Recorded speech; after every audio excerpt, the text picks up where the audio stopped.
Hello everyone, welcome to my channel. Today I'm joining in on the open collab #stampplay, and our hostess is Susan. Her channel name is Susan's Heartstrings. If you all don't know her, I would definitely advise you to go and check her out. I think you'd really enjoy her channel. In fact, in this open collab that she hosts, there are 38 channels already involved and 327 videos. This, I think, will make 328. And lately, I have been working on reorganizing my craft room. In fact, for several weeks now.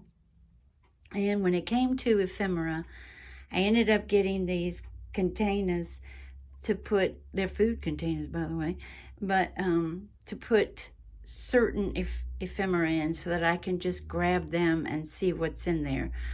A lot of times I have to fussy cut my own, as you see, stamp my own, and instead of purchase them because of two reasons, really. One, it's more creative, and two, it's very much more economical. Do you know what I mean? Very economical. Now, is it time-saving? No. And do I understand why so many people don't do this? Because of time and because of life? Yes, I understand 100%. But for me and my situation that I find myself in these days, I can still do this. And I'm not a great stamper. Never have been. But Susan's encouraging all of us, and she says we encourage her to use our stamps more. So the ones that I can show you today, it's not this whole set you can see. The ones that look a little bit brown or a little bit coffee stained are the ones that I used, and this is from Amazon. And so is this one. See, I just used that, and that.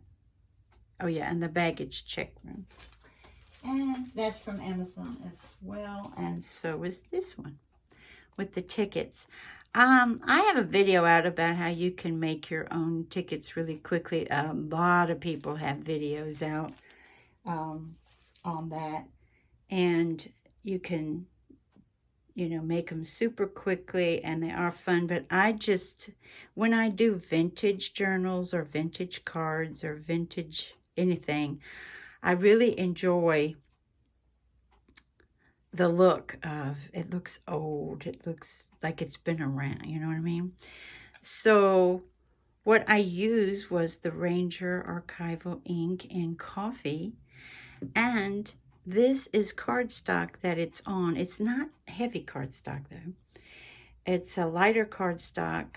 I don't remember what is the pound on that cardstock, but what I did to coffee stain that, because I only needed like 4 or 5 pages, was I just took out one of my sponge brushes and brushed on the coffee.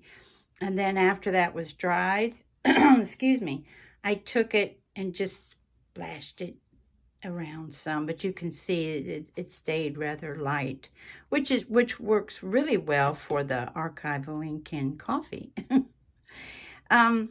Most of these are stamped on one page with my stamping platform, and then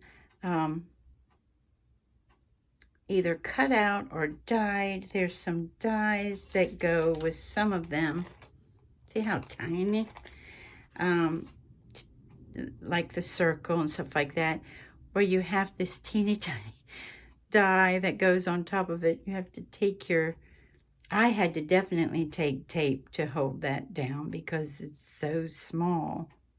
But some of them I just stamped them out. And then, I don't know, yeah, it's showing up because of the light. This is the little, I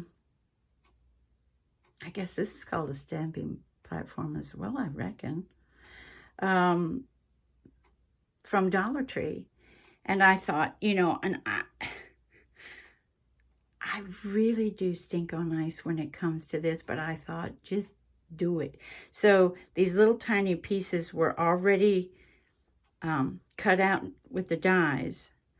And I was like, okay, now I have to put the stamp on this. Sometimes I had to go this way depending on how long. And then stamp it down. It worked, y'all. So if you don't have money to get, because these aren't cheap, and a lot of times though they'll have a grid, you know, so if you need to place everything just so. But for me, if you're working with vintage, things don't need to be so. And that's part of the fun for me. And but yeah, a lot of these guys were done on here. So even this one was done on there. So I enjoyed this. I really did. And I want to thank you all so much for joining me today. And I hope you have a wonderful morning, afternoon, or evening. Bye-bye, everybody. Take good care.